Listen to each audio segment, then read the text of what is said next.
All right, so I caught this interview with Nancy Mace on News Nation, and I thought it was interesting. I think she lays out a pretty good description of what's going on in most of our minds today and why we are where we are in support of Trump. And many people, I don't think there's much he could do to change their opinion or their vote for him. So anyway, let's listen to what she has to say. And if stick around to the end, I think she wraps it all up wonderfully at the very end. Trump, the Republicans' presumptive nominee for president, is still eligible to be the president of the United States. So how does the Republican Party navigate all this? Joining us now is the Republican Congresswoman from South Carolina, Nancy Mace. She is a member of the House Oversight, Armed Services, and Veteran Affairs Committees. Congresswoman Mace, thanks for being with us. Appreciate it.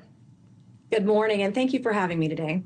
Of course. Good morning to you. All right, so let's start with the election. As you know, Congresswoman, this election is going to come down probably to the 5, 6, 7 swing states, and within those states, maybe the 5, 6, 7% of voters in those states who could potentially have their decision changed one way or another leading up to November 5th. How do you make the case as a Republican and a Republican in Congress that a convicted felon with some 50 plus other felony charges out there against him should assume the Oval Office once again? Well, I think that's pretty simple, isn't it? I mean, most of us who are rationally minded people and who aren't afflicted with Trump derangement syndrome understand that that it's a sham, that the entire thing was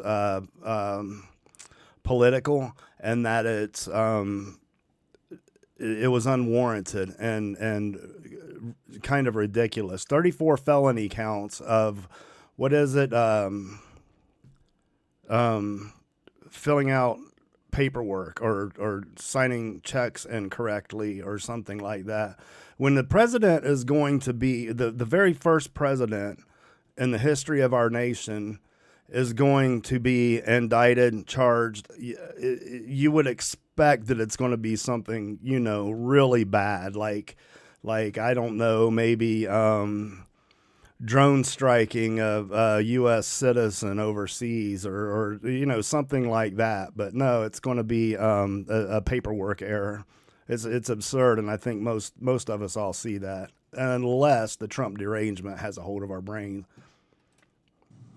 Well, look, I live in a very purple district with a lot of independent voters. And what I'm seeing is Donald Trump getting more support every single day from independent type of voters. And what I hear is I believe that people believe Donald Trump would have had a fairer trial if he mugged an old lady on a subway and looted Lululemon on the way home, given the Alvin Bragg situation, the kind of case it was over bogus bookkeeping errors. People see it for what it is. They believe that the court system, that activist judges, that Joe Biden, his administration, all of these entities, organizations, and people that are, some of them bought and paid for by the DNC, are trying to weigh the scales of the outcome of the election in November. Some might call it rigged. I would say they are trying to use their power that they have to their advantage in November. That's what this is about. It's always been.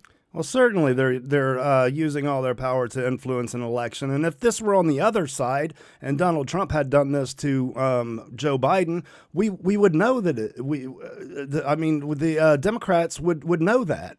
They would be fighting and arguing about how wrong it is to use our legal system to influence elections, and they would have hearings in Congress. They would be as angry as the right is. Political, and it's still political today, but people are seeing through that. Congresswoman, this is, or potentially is, just one phase of the election. You have had a bit of a turnaround on Donald Trump. After he lost the 2020 election in January 2021, you said, quote, "We've got to start over." And after January 6th, you said, quote, "We need to rebuild the Republican Party." There are a lot of Republicans out there like you who have made a total 180 on Donald Trump. How's that been the case? And why has that been the case? Well, after almost 4 years of Joe Biden, it wasn't that difficult to watch and see ballots being cast across the country, seeing the After 3.5 years of Joe Biden, I think that pretty much explains everything, but we'll keep watching. overwhelming support that Donald Trump had within the party as But he you could have overwhelmingly made won a the different nomination. decision And in the we've primary, had right?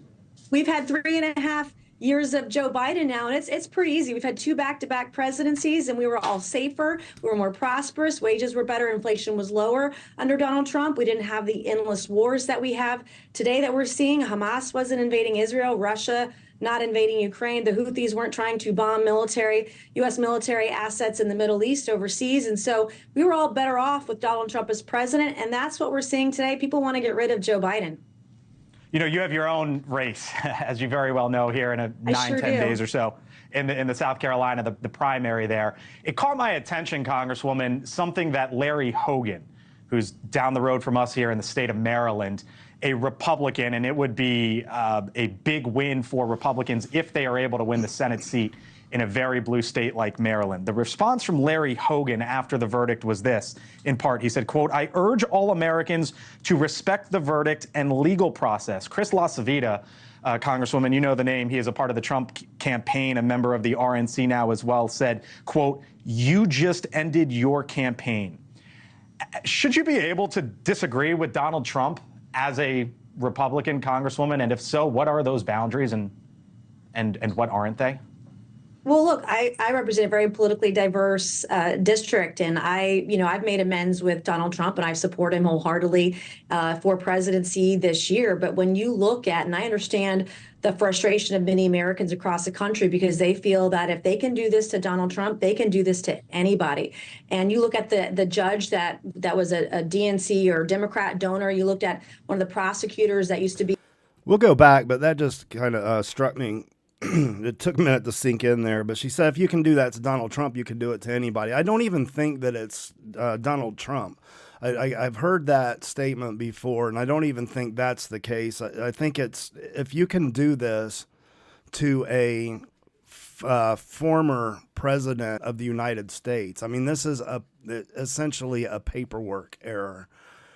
34 felony counts. So, I mean, if you can do this to the president of the United States, it's a business mistake, is what he's accused of, or charged or convicted with, a business document mistake. So, if you can do that to a former president of the United States, not only that, but potentially and likely future president of the United States, you can do it. They can do it to anybody.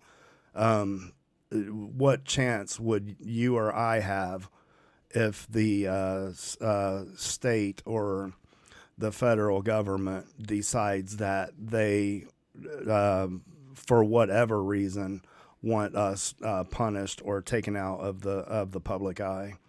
None. If they can do it to a president, they can do it to us. Or is a political consultant to the DNC. People feel this was a very unfair trial, especially when Alvin Bragg didn't have the jurisdiction to prosecute, and certainly isn't throwing violent criminals in jail. He's letting them off the hook. And in New York City, by the way, you know, if you're an illegal alien, you have even more rights than an American citizen when you break the law. And so, doesn't that seem the case? We hear over and over from Democrats since this lawfare started with Donald Trump that nobody is above the law. Nobody is above the law. But then we watch in almost every state, illegals come in and they commit crimes, and then they're turned right back out on the street. They're let loose back out on the street. They're not sent back home. They're not held in jail. They're turned loose right back on the street. So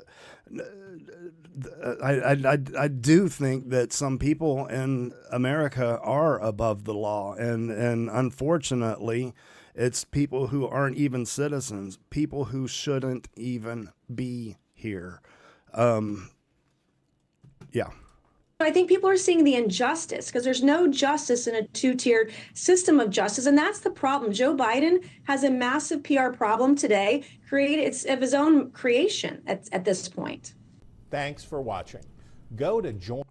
There, I think that's it. Was Joe Biden has a massive problem of his own creation. He's done all of this to himself. He's responsible for the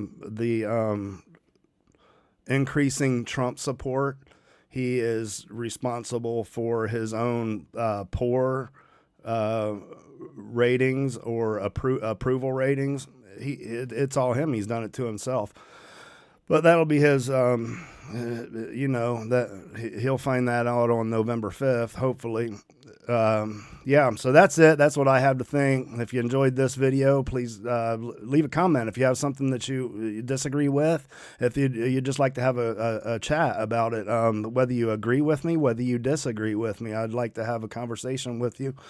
So leave a comment, and if you like this video, you found something entertaining or interesting, leave a thumbs up and subscribe for future videos.